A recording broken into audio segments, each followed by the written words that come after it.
আমার এই চ্যানেলে সবাইকে জানাই স্বাগত। আসলাম ইসলামিক একটা কোনো কথা নিয়ে বর্তমানে পরিস্থিতিতে নবী দিবস বা মিলাদুন নবী চলছে। তো আজকে আমি যতটা সম্ভব ঘুরে আসলাম, বেশিরভাগ জায়গাতে দেখলাম বেপরোয়াভাবে বক্স চলছে, নাত এবং গজল চলছে। নবীজি যে মিউজিক, যে বক্স, যে আওয়াজের খেলাফ ছিলেন এবং পরিবেশে ইসলামের জন্য কারোর ডিস্টার্ব হোক, এটা নবীজি কখনোই চাইতেন না। কারণ এটা ইসলামের সৌন্দর্য নয়। ইসলাম একটা সুন্দর মানবিক ধর্ম, এটাই জেনে এসেছি। কিন্তু এটা অমানবিকভাবে ইসলামকে বিকৃতি করছে কোনো বিধর্মীরা নয়, মুষ্টিমেয় কিছু মুসলিম সংখ্যক লোকেরাই। তো একটা সময় ছিল মুসলিম ধর্মটাকে সকলে অনুসরণ করত, তারা মুসলিমে আসার চেষ্টা করত। তো ভারতবর্ষে তো প্রথমে এত মুসলিম থাকেনি, তাহলে ইসলামের সৌন্দর্য, ইসলামের ব্যবহার, ইসলামের কালচার অ্যাট্রাক্ট হয়ে বিধর্মী থেকে মানুষেরা ইসলাম ধর্ম আসছিল।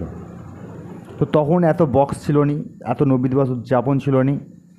তখন ছিল ভালো ব্যবহার, সততা দিয়ে ইসলাম ধর্মে তারা আসছিল। কিন্তু বর্তমানে দেখছি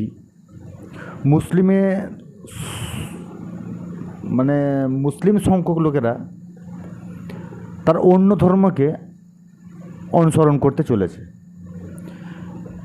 যেমন বিধর্মীদের দেখবেন যে কোনো অনুষ্ঠানেই একটা বক্স চলে আসে, কি হবে পরের কথা, কিছু বক্স, কিছু মদ চলে আসলো, তারপর তাদের অনুষ্ঠানটা স্টার্ট হয়। তো আমাদেরও কিছু সংখ্যক মুসলিম যারা ধর্মটাকে একটা হাস্যকর জায়গায় নিয়ে যাচ্ছে তাদের জন্য, তো তারাও একটা বক্স নিয়ে চলে আসলো। অথচ দেখবেন না, আমি যতগুলো দেখে আসছি,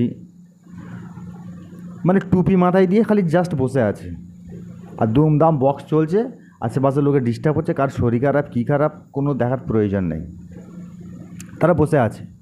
অথচ জোহরের ওয়াক্ত আজান চলে গেল, আসর চলে গেল, মাগরিব চলে গেল, একটা তো তারা ওঠেনি, তার তারা নামাজ পড়েনি।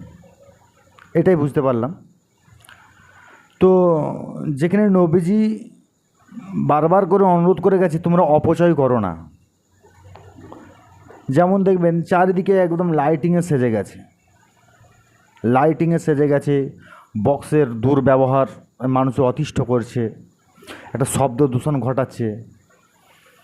যেখানে নবীজি বলেছে অযথা অযাচিত অপচয় হচ্ছে যে করে, সে হচ্ছে শয়তানের ভাই। আর আপনারা নবী প্রেম দেখছেন, নবী প্রেম, তো নবী প্রেম যারা আজকে মিলাদুন নবীর জুলুসে বেরিয়েছিল, অধিকাংশ লোকের মুখে দাড়ি নেই। নবী প্রেম জুলুসে বেরিয়ে ওই কিছু ভাত খাবার নিয়ে চলে আসা, এটা নয়। মুখে দাড়ি নেই, নবীর মহব্বত, মুখে দাড়ি থাকা প্রয়োজন ছিল। টাকনুর উপরে কাপড় নেই, নামাজের কোনো গুরুত্ব নেই। নবী বলেছে তোমরা যদি প্রকৃতভাবে ইসলামকে জানতে, জান্নাত জাহান্নাম সম্পর্কে যদি ওয়াকিবহল জানতে, তাহলে তোমরা কম কম হাসতে, বেশি বেশি কাঁদতে। তাহলে ইসলামকে বিকৃতি করছে কে? ইসলামকে ধ্বংস করছে কে? মূর্খ কিছু মুসলিম, বিধর্মীরা নয়। বিধর্মীরা তো তোমার ফাটল দিয়ে শত্রু ঢুকবে, তারা ধ্বংস করার চেষ্টা করবে। ইসলামের শত্রু পৃথিবীর সৃষ্টিতে ছিল, ইসলামের শত্রু এখনও আছে, ইসলামের শত্রু থাকবে। যেইখানে মধু বেশি সেখানে পিঁপড়ে বেশি। তো আপনারা কমেন্টে জানাবেন, বর্তমানে মিলাদুন নবী আমি তো দেখে আসলাম, যতজন মোটামুটি বেরিয়েছিল অধিকাংশই মজা করতে বেরিয়েছিল, যাতে বিধর্মীরা যেমন দেখবেন কিছু কিছু অনুষ্ঠান হলে হই হই করে বক্স নিয়ে তবল বাজায়, মানে ওদেরকে দেখাচ্ছে তোমার থেকে না আমিও কম কিছুতে নেই, আমিও আগে আছি। এটা দেখানোর উদ্দেশ্যই ছিল মন। আর প্রথমত জুলুসটা আজ এখন একটা রাজনৈতিক প্রেক্ষাপটে নিয়ে নিয়েছে। এটা ইসলামিক সাথে নেই, কেন অধিকাংশ জুলুসে আমি দেখলাম যে রাজনৈতিক নেতারাই লিডারশিপ করছে।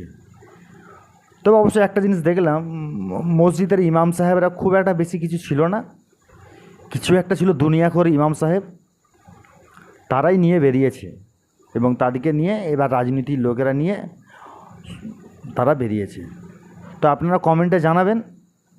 আর এর এমন টাইপেরই কিছু নেগেটিভিটির যে কোনো খবর নিয়ে, রাজনীতি থেকে শুরু করে বিভিন্ন রকম খবর নিয়ে আমি আসবো। আপনারা সাবস্ক্রাইব করে রাখবেন, লাইক কমেন্ট করবেন।